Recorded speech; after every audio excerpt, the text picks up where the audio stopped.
नमस्कार दोस्तों, स्वागत है आपका हमारे इस YouTube चैनल पर। मन लगाकर सुनिए दोस्तों। क्या आपने कभी सोचा है कि आपकी ज़िंदगी में सबसे बड़ा दुश्मन बाहर नहीं बल्कि आपके ही अंदर छिपा हुआ है? कभी कभी लगता है कि सब कुछ ठीक है, मौके भी हैं, रास्ते भी हैं, मेहनत भी हो रही है, लेकिन फिर भी मंजिल तक पहुंचने से पहले ही हम टूट जाते हैं। क्यों? वजह सिर्फ एक है, हमारा दिमाग। हाँ, वही दिमाग जिसे हम अपनी ताकत मानते हैं, वही कई बार हमें हमारी असली ताकत से दूर कर देता है। आपने महसूस किया होगा कि जब आप कोई बड़ा काम करने बैठते हैं, कोई नया सपना शुरू करते हैं, तो सबसे पहले रुकावट बाहर से नहीं आती। सबसे पहले रोकने वाला आपका खुद का दिमाग होता है।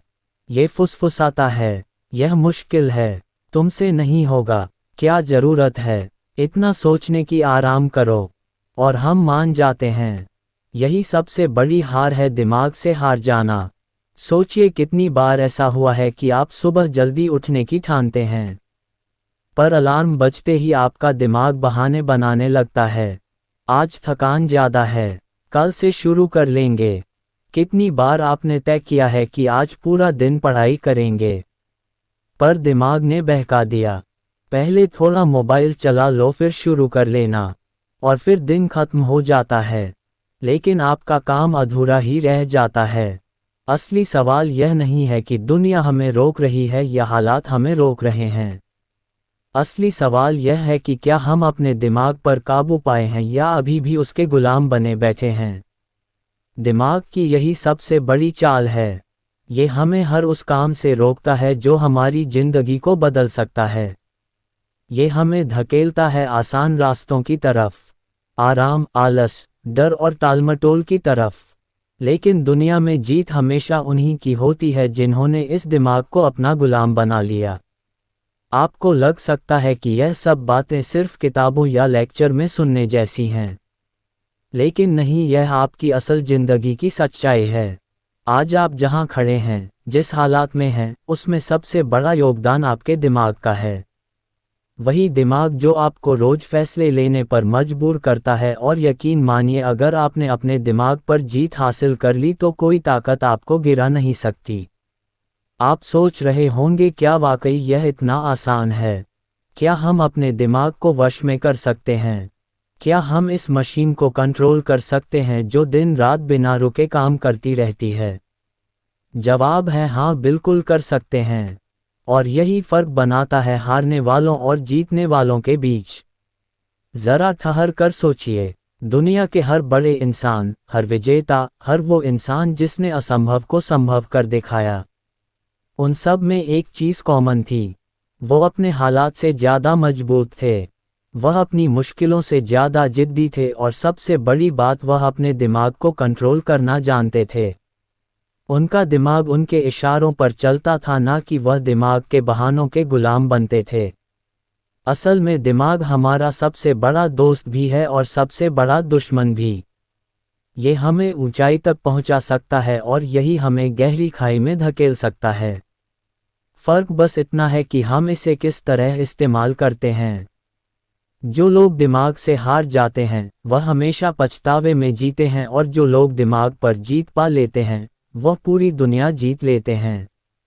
जिंदगी का ये खेल बाहर की लड़ाई नहीं है, यह अंदर की जंग है। और इस जंग में असली हथियार तलवार या ताकत नहीं बल्कि दिमाग का कंट्रोल है। जो इसे समझ गया, उसने जिंदगी का सबसे बड़ा राज पा लिया। हमने कहा कि जिंदगी का सबसे बड़ा खेल दिमाग का खेल है। अब जरा रुक कर सोचिए, आखिर ये दिमाग है क्या? और इसके साथ साथ हमें एक और चीज़ समझनी होगी, मन। ये दोनों शब्द हम अक्सर एक दूसरे की जगह इस्तेमाल कर देते हैं, लेकिन असलियत यह है कि दिमाग और मन दोनों अलग हैं, और इन दोनों के फ़र्क को समझना ही इस जंग में पहला कदम है। दिमाग एक वैज्ञानिक मशीन है। ये हमारी नसों, तंत्रिकाओं और कोशिकाओं का एक जटिल नेटवर्क है। ये हर पल जानकारी को प्रोसेस करता है, फैसले लेता है और शरीर को आदेश देता है। आप अपनी उंगली हिलाते हैं, दिल की धड़कन महसूस करते हैं, आंखें झपकती हैं, ये सब दिमाग की वजह से होता है। दिमाग हमारी सोच को संगठित करता है, गणना करता है और हमें तर्क और लॉजिक देता है। अगर इसे आसान भाषा में समझें तो दिमाग वो कंप्यूटर है जो लगातार इनपुट लेकर आउटपुट देता रहता है। लेकिन मन कुछ और ही चीज़ है। मन ना तो मशीन है और ना ही कोई ठोस संरचना। मन भावनाओं का घर है। इसमें इच्छाएं रहती हैं, डर रहते हैं, उम्मीदें रहती हैं, मोह रहता है और कई बार असुरक्षाएं भी रहती हैं। जहां दिमाग कहता है ये सही है और यह गलत है, वहां मन कहता है मुझे ये चाहिए, मुझे यह नहीं चाहिए। दिमाग ठंडा है, गणितीय है और वैज्ञानिक है। मन गर्म है, बेचैन है और भावनात्मक है। यही वजह है कि अक्सर हमारे फैसले मन और दिमाग के बीच की खींचतान में फंस जाते हैं। सोचिए, आपने पढ़ाई का प्लान बनाया। आपका दिमाग कहता है अगर तू अभी मेहनत करेगा तो आगे सफलता मिलेगी। लेकिन मन कहता है अभी थोड़ा आराम कर ले, मूड ठीक नहीं है, मोबाइल चला ले। और अक्सर हम मन की सुनते हैं। यही सबसे बड़ी भूल है, क्योंकि मन क्षणिक सुख चाहता है लेकिन दिमाग दूर का भविष्य देखता है। मन हमें आराम की ओर खींचता है लेकिन दिमाग हमें विकास की ओर धकेलता है। आपकी जिंदगी की कई असफलताओं का कारण यही है कि आपने फैसले दिमाग से नहीं मन से लिए। मन ने कहा यह काम बहुत मुश्किल है और आप डर गए। मन ने कहा लोग क्या कहेंगे और आपने सपनों को दबा दिया। मन ने कहा अभी मजे कर लो और आपने अपना वक्त बर्बाद कर दिया। मन हमेशा आसान रास्ता चुनता है लेकिन आसान रास्ता कभी मंजिल तक नहीं ले जाता। अब सवाल उठता है कि आखिर हमें किसकी सुननी चाहिए? जवाब है दिमाग की, क्योंकि दिमाग लॉजिक देखता है, फायदे नुकसान देखता है और लंबी दूरी तक सोचता है। जबकि मन सिर्फ पल भर की खुशी में फंसकर बड़े मौके घुमा देता है। इसलिए विजेता वही होता है जो मन को अपने काबू में रखता है और दिमाग को अपना गाइड बनाता है। यही बात हमें समझाई थी गौतम बुद्ध ने। बुद्ध ने कहा था मन ही सब कुछ है, जो तुम सोचते हो वही तुम बन जाते हो। उन्होंने पूरी जिंदगी इसी पर जोर दिया कि इंसान को अपने मन पर काबू पाना सीखना चाहिए, क्योंकि अगर मन वश में नहीं तो इंसान बाहर की किसी भी चीज़ को संभाल नहीं सकता। बुद्ध का मानना था कि इंसान की सारी पीड़ा, उसका सारा दुख और उसका असंतोष सब मन की वजह से है। मन इच्छाओं में फंसता है, मन लालच में दौड़ता है, मन डर में कांपता है और जब तक मन को शांत नहीं किया जाता तब तक जीवन में शांति और ध्यान संभव नहीं है। बुद्ध ने कहा मन को प्रशिक्षित करो, क्योंकि अनियंत्रित मन तुम्हारा सबसे बड़ा दुश्मन है और प्रशिक्षित मन तुम्हारा सबसे अच्छा मित्र। सोचिए कितना गहरा संदेश है ये। बाहर के दुश्मन हम देख सकते हैं, पहचान सकते हैं, लेकिन अंदर का दुश्मन, अंदर का वो मन जो हमें हर रोज बहकाता है, जो हमें रास्ते से भटकाता है, उसे पहचानना सबसे मुश्किल है। और अगर हमने उसे पहचान लिया और काबू पा लिया तो कोई ताकत हमें हिला नहीं सकती। बुद्ध हमेशा कहते थे कि ध्यान, मेडिटेशन मन को वश में करने का सबसे बड़ा हथियार है। जब इंसान ध्यान करता है तो वह अपने विचारों को दूर से देखता है। वह समझ पाता है कि कौन सा विचार उसका है और कौन सा विचार सिर्फ मन का बहाना है। धीरे धीरे वह अपने मन को आदेश देना सीख जाता है और यही फोकस है। अपना मन वहां टिकाना जहां आप चाहें, ना कि मन जहां चाहे वहां भागे। आज की भागदौड़ भरी जिंदगी में यही सबसे बड़ी समस्या है, फोकस की कमी। हम काम पर बैठते हैं लेकिन मन 10 जगह भागता है। हम पढ़ाई करना चाहते हैं लेकिन मन मोबाइल पर भागता है। हम प्रगति करना चाहते हैं लेकिन मन आराम ढूंढता है। असली समाधान यही है कि हम अपने मन को ट्रेन करें। जैसे घोड़े को काबू में लाया जाता है। बिना काबू का घोड़ा सवार को गिरा देता है और बिना काबू का मन इंसान को गिरा देता है। गौतम बुद्ध का ये विचार हमारी हर छोटी बड़ी स्थिति पर लागू होता है। सोचिए, आप किसी समस्या से जूझ रहे हैं। मन कहता है यह मुश्किल है, मैं हार जाऊंगा। लेकिन अगर आप अपने मन को शांत करना सीख जाएं और दिमाग से स्थिति को देखें तो आपको रास्ता दिख जाएगा। मन को दबाना नहीं है, मन को साधना है। जैसे संगीतकार अपने वाद्य यंत्र को ट्यून करता है, वैसे ही हमें अपने मन को ट्यून करना है। तभी असली फोकस पैदा होगा। आप चाहे तो इसे अपनी जिंदगी से जोड़कर देखिए। जब भी आपने मन के बहकावे में आकर फैसले लिए, आपने खोया। और जब भी आपने धैर्य रखकर दिमाग से सोचा, आपने पाया। यही जीवन का नियम है। मन अस्थिर है, दिमाग स्थिर है। मन इच्छाओं का दास है, दिमाग तर्क का स्वामी है। और बुद्ध का संदेश यही है कि अगर इंसान फोकस्ड रहना चाहता है तो उसे अपने मन को जीतना होगा। याद रखिए, जिसने मन को जीत लिया उसने पूरी दुनिया जीत ली। क्योंकि फिर कोई लालच, कोई डर, कोई बाहरी परिस्थिति उसे रोक नहीं सकती। बुद्ध ने अपने अनुयायियों को हमेशा यही सिखाया कि ध्यान के माध्यम से मन को साधो। हर विचार को आते जाते देखो, उसके पीछे मत भागो। जब विचारों पर नियंत्रण हो जाएगा तब जीवन की दिशा आपके हाथ में होगी। और वही असली फोकस है। मन और दिमाग का फर्क समझने के बाद अब एक और बड़ा सवाल सामने आता है। अगर दिमाग इतना शक्तिशाली है तो फिर यही दिमाग हमें बार बार हराता क्यों है?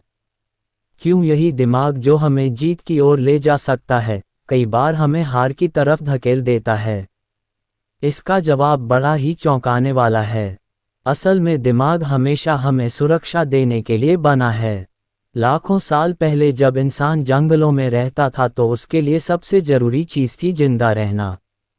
दिमाग ने उसी समय से एक पैटर्न बना लिया कि हर मुश्किल काम से बचो, हर अनजानी जगह से दूर रहो और हर संघर्ष से भागो। उस समय ये पैटर्न सही था क्योंकि शिकार करने जाना, अंधेरे में कदम रखना या नई जगह जाना जानलेवा हो सकता था। लेकिन आज जब हमारी जिंदगी अलग है तो वही दिमाग हमें बार बार धोखा देता है।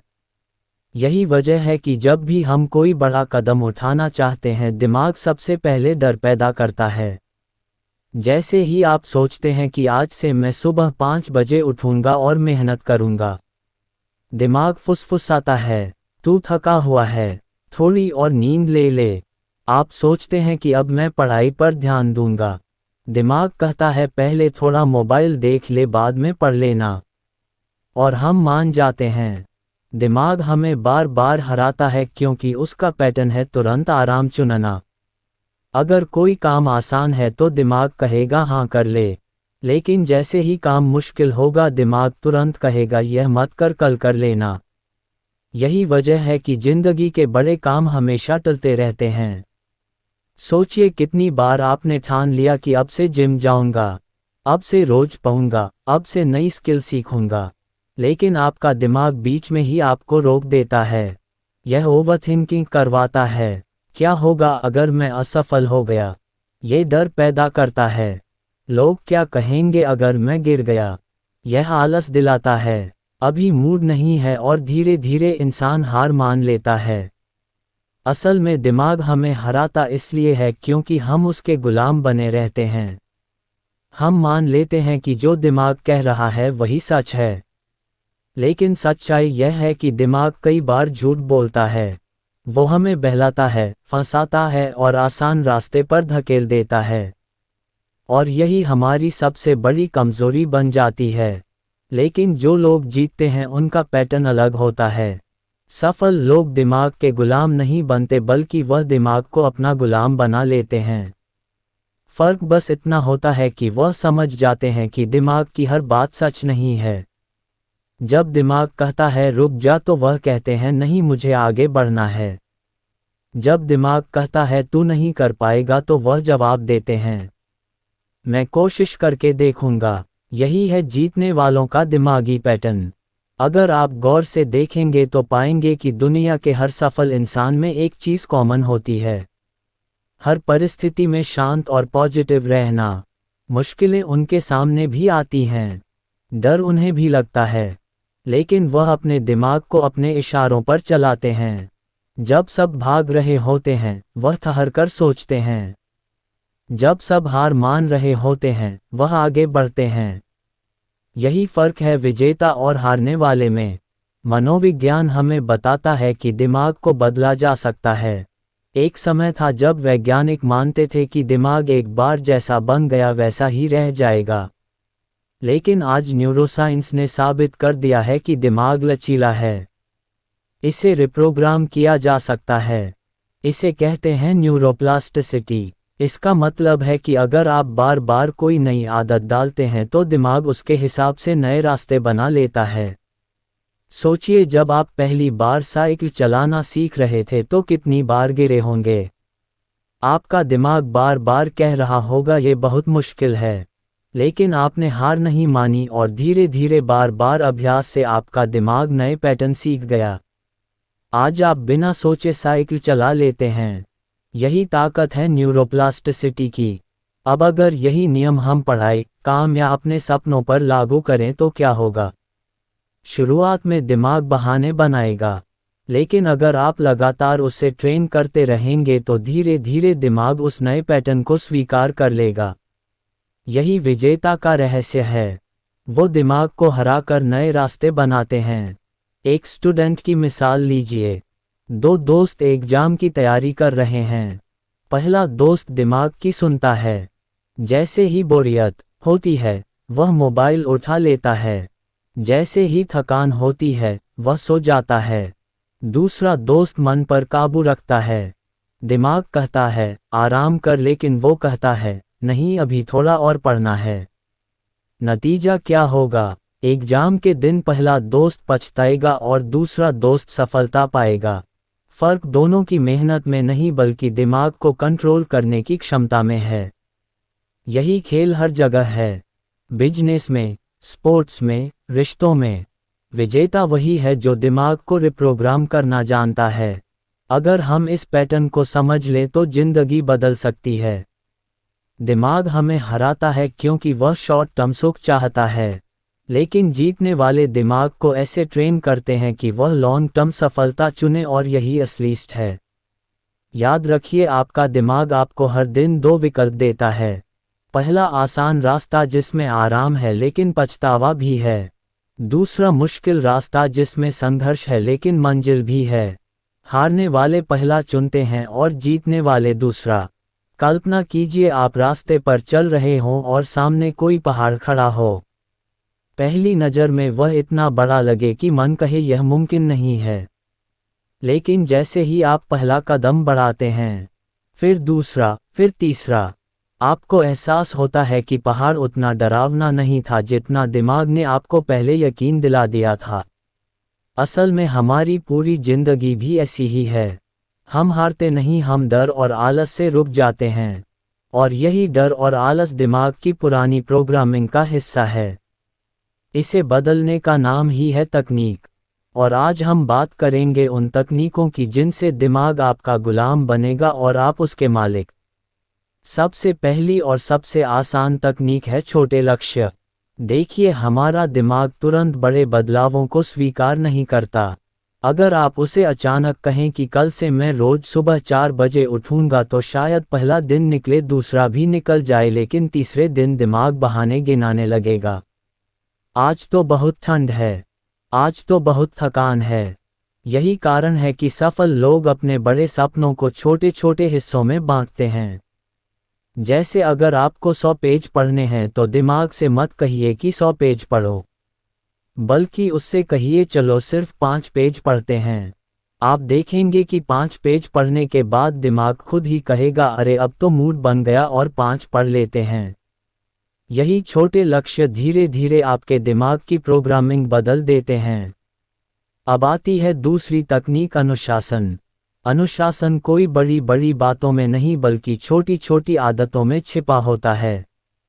सुबह उठकर बिस्तर ठीक करना, रोजाना 15 मिनट ध्यान करना, रात को मोबाइल दूर रखकर सोना।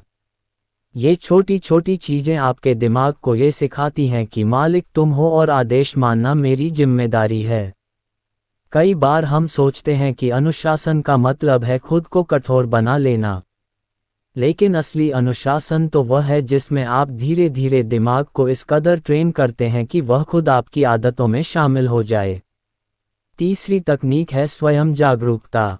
ध्यान दीजिए, जिंदगी में सबसे बड़ा बदलाव तब आता है जब आप खुद को पकड़ना सीख जाते हैं। जैसे ही दिमाग कहे अरे चलो इंस्टाग्राम खोलते हैं और आप उसी पल खुद को पकड़ लें और कहें नहीं अभी यह सही नहीं है, तो समझ लीजिए आप खेल जीत रहे हैं। अधिकतर लोग हारते इसलिए हैं क्योंकि उन्हें पता ही नहीं चलता कि दिमाग कब उन्हें बहका रहा है। जागरूकता का मतलब है अपने हर विचार को देखना, उसे पकड़ना और तय करना कि कौन सा विचार आपको आगे ले जाएगा और कौन सा पीछे खींचेगा। चौथी तकनीक बेहद दमदार है, पॉज बटन। सोचिए आप गुस्से में हैं, कोई आपको चिढ़ा रहा है और आपका दिमाग तुरंत कहता है चिल्ला दो, पलट कर जवाब दो। लेकिन अगर उस वक्त आप सिर्फ 5 सेकंड रुक जाएं, गहरी सांस लें और फिर जवाब दें तो खेल बदल जाएगा। जिंदगी की आधी समस्याएं इसलिए पैदा होती हैं क्योंकि हम तुरंत प्रतिक्रिया दे देते हैं। पॉज बटन हमें ये ताकत देता है कि हम हर स्थिति में प्रतिक्रिया देने से पहले सोएं और यह आदत धीरे धीरे आपके दिमाग को शांत और शक्तिशाली बना देती है। और अब आती है पांचवी और सबसे अहम तकनीक, पॉजिटिव रिप्रोग्रामिंग। सच कहें तो दिमाग वैसे ही काम करता है जैसे कंप्यूटर करता है। अगर आप उसमें बार बार नेगेटिव बातें डालेंगे, मैं कमज़ोर हूँ, मेरे बस का नहीं, लोग क्या कहेंगे, तो दिमाग उसी पैटर्न पर चलने लगेगा। लेकिन अगर आप बार बार खुद से कहें मैं कर सकता हूँ, मैं काबिल हूँ, मैं जीतने के लिए बना हूँ, तो धीरे धीरे आपका दिमाग उसी हिसाब से प्रोग्राम हो जाएगा। यही कारण है कि सफल लोग हर दिन अपने साथ पॉजिटिव बातें दोहराते हैं। यह कोई जादू नहीं बल्कि विज्ञान है।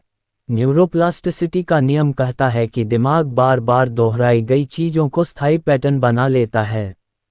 यानी अगर आप लगातार पॉजिटिव बातें करेंगे तो दिमाग उन पर यकीन करना शुरू कर देगा। दोस्तों, असली खेल दिमाग का नहीं है बल्कि आपकी तकनीकों का है। दिमाग को कंट्रोल करने का मतलब यह नहीं कि आप उसे दबाएं या रोकें। इसका असली मतलब है उसे दिशा देना। जैसे घोड़े पर बैठा सवार लगाम पकड़कर उसे चलाता है, वैसे ही ये तकनीकें आपके लिए लगाम का काम करेंगी। जिंदगी की लड़ाई हमेशा बाहर नहीं बल्कि अंदर होती है। बाहर की दुनिया को आप तभी जीत पाएंगे जब अंदर की दुनिया आपके वश में होगी, और इन तकनीकों के जरिए आप अपने दिमाग को इस काबिल बना सकते हैं कि कोई हालात, कोई डर, कोई आलस आपको रोक ना पाए। अब सवाल यह है, क्या आप इन तकनीकों को अपनी जिंदगी में उतारने के लिए तैयार हैं? क्योंकि असली फ़ायदा तभी होगा जब यह बातें सिर्फ सुनने तक सीमित ना रहे बल्कि आपके हर दिन का हिस्सा बन जाए। याद रखिए, दिमाग को वश में करना कोई एक दिन का काम नहीं, ये रोज की प्रैक्टिस है। अगर आप ये कर पाए तो फिर आपको रोकने वाला कोई नहीं रहेगा। फिर आपकी जीत सिर्फ एक ख्वाब नहीं बल्कि एक हकीकत होगी। जिंदगी में असली सबक हमें किताबें या बड़े बड़े लेक्चर नहीं सिखाते बल्कि वह पल सिखाते हैं जब हम अपने दिमाग के खिलाफ जाकर सही फैसला लेते हैं। जब हम अपने आलस, अपने डर और अपने बहानों को किनारे रखकर वो करते हैं जो सच में ज़रूरी है। ये समझने के लिए आइए कुछ रियल लाइफ उदाहरणों पर नज़र डालते हैं, क्योंकि कहानियाँ ही वह आईना होती हैं जिसमें हम खुद को देख सकते हैं। सोचिए एक स्टूडेंट की जिंदगी। एग्जाम पास आने वाले हैं, चारों तरफ दबाव है, पेरेंट्स का, टीचर्स का, खुद की उम्मीदों का। पढ़ाई करनी चाहिए, किताबें खोलकर बैठना चाहिए, लेकिन जैसे ही किताब सामने आती है, दिमाग तुरंत कहता है चलो 5 मिनट के लिए मोबाइल देख लेते हैं। और वो 5 मिनट कब 2 घंटे में बदल जाते हैं पता ही नहीं चलता। यही वो जाल है जहां दिमाग हमें पकड़ लेता है। लेकिन कुछ स्टूडेंट्स अलग होते हैं, वो अपने दिमाग को पकड़ लेते हैं, कहते हैं नहीं अभी नहीं, पहले पढ़ाई बाद में मोबाइल, और यही छोटा सा फ़र्क रिजल्ट में बहुत बड़ा बदलाव लाता है। आप उन स्टूडेंट्स को देखिए जो टॉपर बनते हैं। वो हमसे ज़्यादा बुद्धिमान नहीं होते, लेकिन उनके पास एक ही ताकत होती है, दिमाग पर कंट्रोल। अब आते हैं वर्किंग प्रोफेशनल्स पर। एक डेडलाइन सामने है, प्रोजेक्ट पूरा करना है, लेकिन अचानक दबाव बढ़ जाता है। टीम का माहौल खराब, बॉस का गुस्सा, और दिमाग कहता है बस अब नहीं हो पाएगा। ऐसे समय में ज़्यादातर लोग हार मान जाते हैं या गुस्से में गलत फैसले ले लेते हैं। लेकिन वही इंसान सफल होता है जो दबाव में भी शांत रहना सीखता है। जैसे समुद्र का वो गोताखोर जो गहराई में उतरते वक्त अपनी सांसों पर काबू रखता है, वरना ऊपर आने से पहले ही दम घुट सकता है। जिंदगी का दबाव भी ऐसा ही है। जो इंसान डेडलाइन के प्रेशर में भी दिमाग को शांत रख पाता है, वही आगे बढ़ता है। उसका दिमाग उसे नहीं चलाता, वो अपने दिमाग को चलाता है। और अब बात करते हैं स्पोर्ट्स पसंद की। खेलों की दुनिया में जीत और हार का फैसला अक्सर शरीर की ताकत से नहीं दिमाग की ताकत से होता है। एक खिलाड़ी मैदान में खड़ा है, उसका शरीर थक चुका है, पसीना बह रहा है, सांसें तेज हैं और दिमाग कहता है बस अब रुक जाओ। लेकिन वहीं पर असली खिलाड़ी सामने आता है। वो दिमाग को जवाब देता है, नहीं अभी नहीं रुकना, अभी खेल खत्म नहीं हुआ, और यही जज्बा उसे विजेता बनाता है। आपने देखा होगा कई बार मैच आखिरी गेंद या आखिरी सेकंड में जीते जाते हैं। वहाँ शरीर नहीं जीतता, वहाँ जीतता है दिमाग। ये तीनों उदाहरण हमें यही सिखाते हैं कि असली लड़ाई हमेशा बाहर नहीं अंदर होती है। स्टूडेंट के लिए लड़ाई मोबाइल और आलस से है, प्रोफेशनल के लिए लड़ाई डेडलाइन और दबाव से है, और खिलाड़ी के लिए लड़ाई थकान और हार मानने के ख्याल से है। लेकिन नतीजा एक ही है, जो अपने दिमाग को वश में करता है वही जीतता है। सोचिए, अगर आप भी अपनी जिंदगी में इन तीनों हालातों से सीखें और अपने दिमाग को पकड़ना शुरू करें तो क्या होगा। जब पढ़ाई का वक्त आए तो मोबाइल नहीं, किताबें आपके सामने हो। जब ऑफिस का प्रेशर आए तो घबराहट नहीं, शांति आपके पास हो। और जब जिंदगी की किसी भी लड़ाई में थकान आए तो हार नहीं, हिम्मत आपके साथ हो। यही असली मास्टरी है, यही वो ताकत है जो आपको हर हाल में विजेता बना सकती है। लेकिन सवाल यह है, क्या हम सच में तैयार हैं अपने दिमाग को काबू में करने के लिए? क्योंकि इन उदाहरणों से साफ है कि दिमाग कभी हमें खुद से जीतने नहीं देगा। वो हमेशा बहाने देगा, और बहाने हमेशा आसान लगते हैं, लेकिन जीत का रास्ता हमेशा मुश्किल होता है। याद रखिए, जीतने वाले और हारने वाले के बीच का फ़र्क सिर्फ इतना है कि जीतने वाले ने दिमाग की नहीं सुनी बल्कि दिमाग को अपनी सुना दी। और यही फ़र्क उनकी पूरी ज़िंदगी बदल देता है। जिंदगी में हर कोई चाहता है कि उसे लोग मास्टरमाइंड कहें, लेकिन असली मास्टरमाइंड कौन होता है? वो इंसान जो बहुत चतुराई से लोगों को बेवकूफ़ बना दे, या फिर वो जो चालाकियों से अपनी चालें चल ले? नहीं, असली मास्टरमाइंड वो नहीं जो दूसरों पर हावी हो जाए।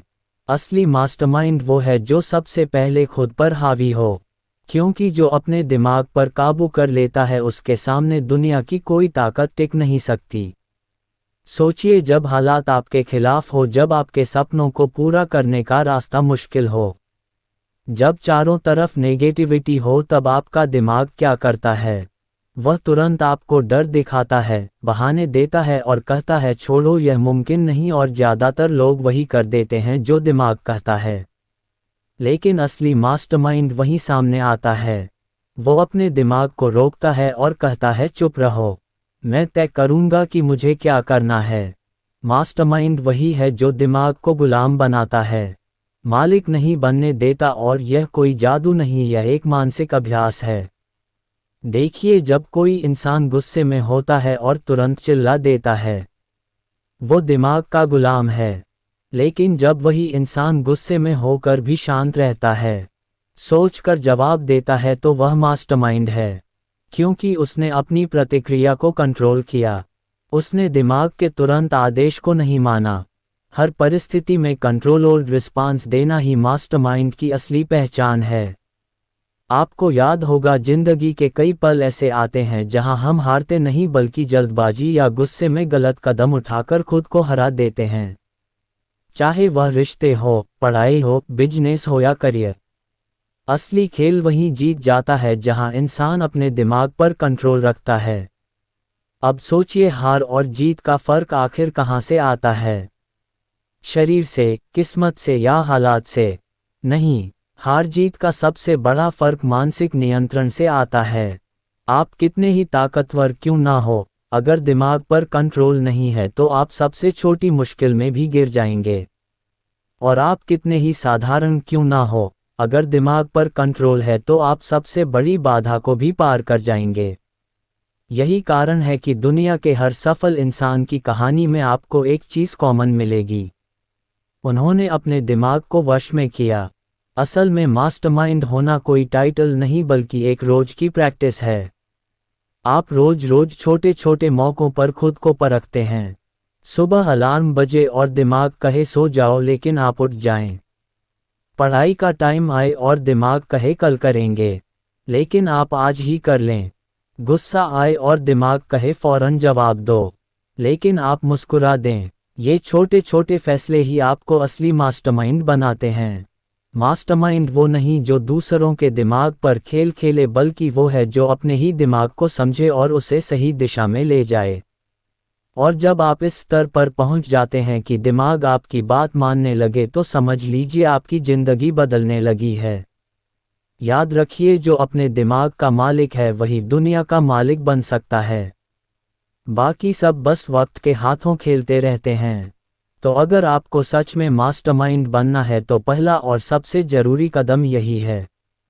अपने दिमाग को गुलाम बनाओ, उसे आदेश दो और उसे अपनी मंजिल की तरफ ले चलो, क्योंकि आखिर में जीत उसी की होती है जिसने अपने अंदर की सबसे बड़ी ताकत दिमाग को जीत लिया।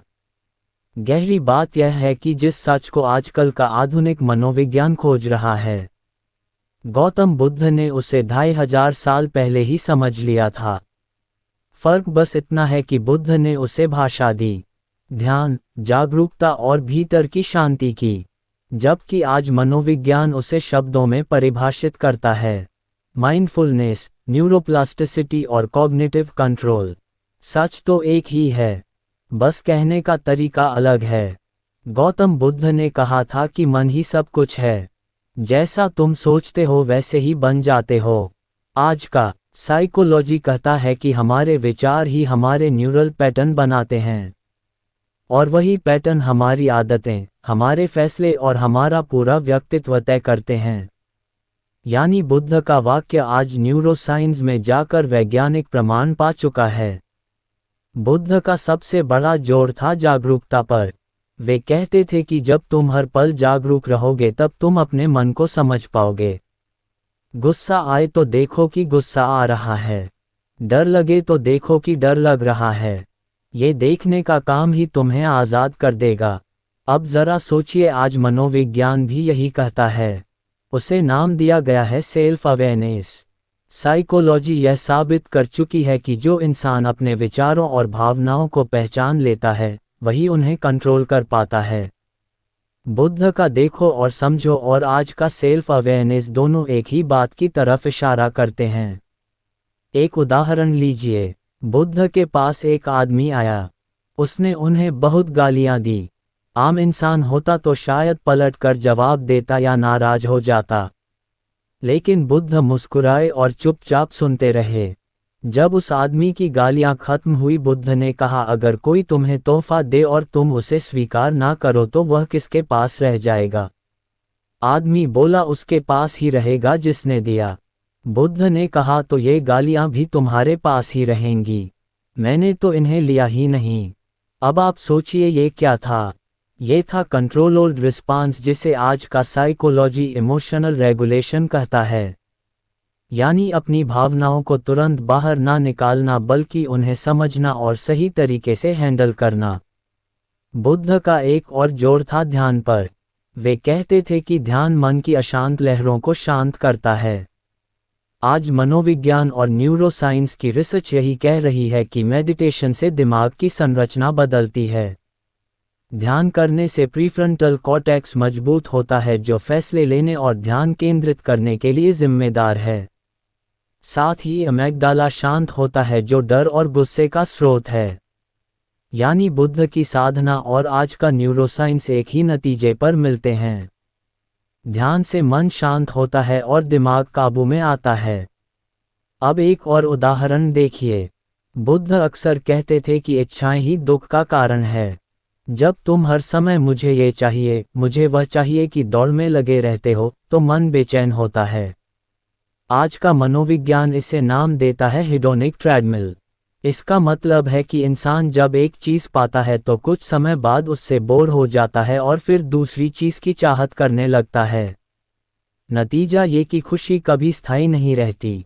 बुद्ध ने इसी से बचने का रास्ता बताया। संतोष और जागरूकता। साइकोलॉजी भी अब यही कह रही है कि स्थायी सुख बाहरी चीज़ों से नहीं बल्कि भीतर की शांति से आता है। बुद्ध का एक और गहरा उदाहरण लीजिए। एक बार एक व्यक्ति ने उनसे पूछा, आपके शिष्य इतने शांत और खुश क्यों रहते हैं? बुद्ध ने जवाब दिया, क्योंकि उन्होंने अपने मन को देखा है और जब तुम अपने मन को देख लेते हो तो मन तुम्हें परेशान करना छोड़ देता है। अब इसे मनोविज्ञान की भाषा में कहें तो इसे मेटाकॉग्निशन कहते हैं, यानी सोच के ऊपर सोचना, ये जानना कि अभी दिमाग क्या सोच रहा है।